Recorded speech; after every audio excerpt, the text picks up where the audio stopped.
جب آپ من پسند شخص کو دعاؤں میں شدت سے مانگتے ہیں تو اس کے ملنے سے پہلے اللہ تعالیٰ آپ کو کچھ نشانیاں ظاہر کرتا ہے۔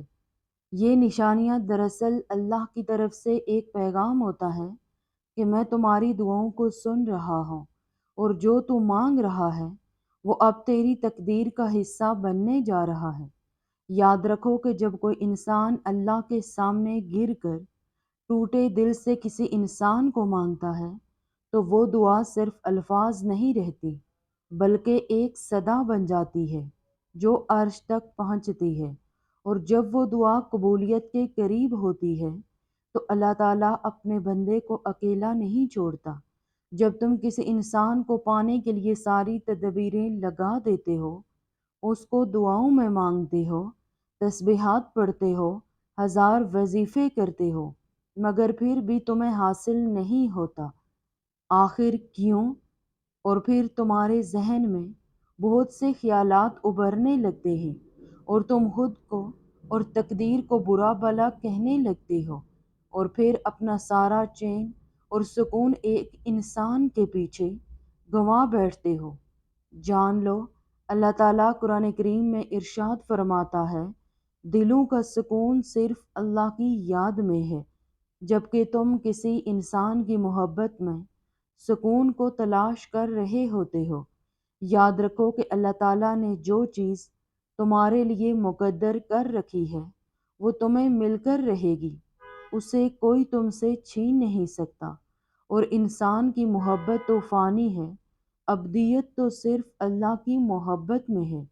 کبھی کبھی تم کسی لاحاصل چیز کی طرف بھاگتے ہو اور اس کو حاصل کرنے کے لیے دعائیں کرتے ہو، ہر وقت پریشان رہتے ہو اور یہ بھول جاتے ہو کہ اللہ تعالیٰ نے ہر چیز کو عطا کرنے کا ایک مخصوص اور بہترین وقت مقرر کر رکھا ہے۔ یہ بات ہمیشہ یاد رکھیں کہ اگر تمہیں کسی چیز کو حاصل کرنے کی اتنی چاہت ہے تو اس چاہت کرنے والے دل کا مالک کون ہے؟ اس نے تمہارے مقدر میں لکھا ہے، تبھی اس نے تمہارے دل میں یہ بات ڈالی ہے کہ تم اسے دعاؤں میں مانگو۔ اگر تمہارا دل بار بار اس کی طرف رجوع کر رہا ہے تو یہ اس بات کی نشانی ہے کہ شاید اللہ تمہیں اس سے ملانا چاہتا ہو، مگر وہ تمہارے صبر کو آزما رہا ہو کہ کب تک تم اس کا انتظار کرتے ہو، تمہیں آزما رہا ہو کہ تمہاری تڑپ سچی ہے یا جھوٹی۔ وقت کے ساتھ تمہارا یہ جذبہ ماند پڑ جائے گا یا پھر یوں ہی تازہ رہے گا۔ جان لو کہ اللہ تعالیٰ تم سے تمہاری من پسند چیز کو دور کر کے تمہیں آزماتا ہے۔ یاد رکھو کہ اللہ تمہاری من چاہی چیز کو تمہارے نصیب کا حصہ تب بناتا ہے جب تم اپنے اندر کی قوتوں کو مضبوط کر کے اپنے شر سے لڑنا سیکھ لیتے ہو اور اپنے اوپر آئی آزمائش سے شکستہ اور مضطرب نہیں ہوتے، بلکہ تم اپنے مقصد سے جڑ کر اس کو حاصل کرنے کے لیے ہر ممکن کوشش اور تدبیر آزماتے ہو، تو وہ رحمان تمہیں ایسے ناممکن وسیلوں سے عطا کرتا ہے کہ جس کا تم گمان بھی نہیں رکھتے۔ اللہ قرآن کریم میں ارشاد فرماتا ہے میرے بندے، بے شک تمہارے رب کی نظر سے کچھ غائب نہیں، وہ تمہارے ساتھ ہے، وہ تمہیں بہترین راہ دکھائے گا۔ اگر تم چاہتے ہو کہ اللہ تمہیں من پسند چیز جلد عطا کرے تو جان لو کہ حزن و ملال سے کھوئی ہوئی چیز کبھی واپس نہیں لوٹتی، اور خوف سے تمہارا مستقبل نہیں بنتا، بلکہ تمہارا ایک اچھا دل اور بہترین صبر کامیابی کے بازو ہیں۔ سنو، تمہاری دعا کی قبولیت سے پہلے اللہ تمہیں یہ نشانیاں ظاہر کرتا ہے۔ جب آپ کسی کو دعاؤں میں مانگتے ہیں اور وہ در حقیقت میں آپ کے لیے بہتر ہوتا ہے تو اللہ آپ کے دل میں ایک عجیب سا سکون و اطمینان ڈال دیتا ہے۔ پہلے جو بے چینی اور پریشانی تھی وہ اب کم ہونے لگتی ہے۔ آپ کو ایسا محسوس ہونے لگتا ہے کہ وہ شخص آپ کے نصیب میں ہے، اور اب آپ کے دل میں کسی قسم کا شک نہیں رہتا۔ بلکہ دل اب گواہی دینے لگتا ہے کہ اللہ تعالیٰ نے آپ کے حق میں بہتر فیصلہ کر لیا ہے۔ یہ سکون اللہ کی طرف سے ایک نشانی ہوتا ہے کہ وہ آپ کی دعا قبول کر رہا ہے۔ جب اللہ تعالیٰ آپ کے لیے کسی کو چنتا ہے تو وہ مختلف طریقوں سے آپ کو اشارے دینے لگتا ہے۔ کبھی آپ کسی کتاب میں کوئی ایسا جملہ پڑھتے ہیں جو بالکل آپ کی دعا سے جڑا ہوتا ہے۔ کبھی آپ کسی عالم یا دوست سے مشورہ لے لیتے ہیں اور وہ بالکل وہی بات کہہ دیتا ہے جو آپ کے دل میں چل رہی ہوتی ہے۔ کبھی آپ کو خواب میں کوئی ایسا اشارہ ملتا ہے جو آپ کو رہنمائی دیتا ہے۔ یہ سب غیر متوقع اشارے دراصل اللہ تعالیٰ کی طرف سے پیغام ہوتے ہیں کہ آپ کی دعا قبول ہونے کے قریب ہے۔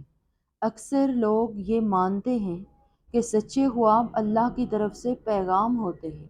جب آپ دعا میں کسی کو مانگ رہے ہوتے ہیں تو بعض اوقات خواب میں آپ کو ایسی علامات نظر آتی ہیں جو آپ کی دعا کی طرف اشارہ کرتی ہیں۔ کبھی آپ خواب میں کوئی ایسی جگہ دیکھتے ہیں جہاں آپ اس شخص کے ساتھ ہوتے ہیں۔ کبھی کوئی بزرگ یا نیک روح خواب میں آپ کو نصیحت کر رہی ہوتی ہے کہ صبر کرو، سب بہتر ہونے والا ہے۔ یہ خواب دراصل اللہ کی طرف سے آپ کو اطمینان دینے کا ایک ذریعہ ہوتے ہیں کہ آپ کی دعائیں سنی جا رہی ہیں اور آپ یقیناً دعاؤں کی قبولیت کی طرف بڑھ رہے ہیں۔ جب کوئی چیز آپ کے نصیب میں لکھ دی جاتی ہے تو حالات خود بہت سازگار ہونے لگتے ہیں۔ آپ کے نصیب میں لکھی گئی چیز کو دنیا کی کوئی طاقت روک نہیں سکتی۔ وہ تمام رکاوٹیں جو آپ دونوں کے درمیان عائل تھیں اچانک خود بخود ختم ہونے لگتی ہیں، اور جو چیز آپ کو ناممکن لگ رہی تھی وہ اب ممکن ہونے لگتی ہے۔ اگر آپ دونوں ایک دوسرے سے دور ہو گئے تھے، اچانک سے آپ کو قریب ہونے کے مواقع ملنے لگتے ہیں۔ یہ سب اس بات کا ثبوت ہوتا ہے کہ اللہ تعالیٰ نے آپ کے حق میں فیصلہ کر لیا ہے، اور وہ شخص آپ کی زندگی میں آنے والا ہے جسے آپ رو رو کر دعاؤں میں مانگ رہے تھے۔ آپ کی دعاؤں میں شدت اور یقین میں اضافہ ہو جاتا ہے۔ جب آپ کسی سچے دل سے دعاؤں میں مانگتے ہیں اور وہ چیز آپ کے حق میں لکھی جا چکی ہوتی ہے تو آپ کی دعاؤں میں شدت آ جاتی ہے۔ آپ کا اللہ پر یقین اور بڑھنے لگتا ہے۔ آپ کے دل میں ایک جوش پیدا ہونے لگتا ہے۔ دعا کرتے ہوئے آپ کی آنکھیں آنسوں سے بھر جاتی ہیں اور دل اللہ کے حضور جھکنے لگتا ہے۔ آپ کو اللہ تعالیٰ بہت قریب محسوس ہونے لگتا ہے اور آپ کی دعاؤں کو فوراً قبول کرنے لگتا ہے۔ یہ سب اس بات کی نشانیاں ہیں کہ آپ کی دعائیں رائیگاں نہیں جائیں گی، اور جو آپ دعاؤں میں مانگ رہے ہیں وہ آپ کو جلد عطا کیا جائے گا انشاءاللہ۔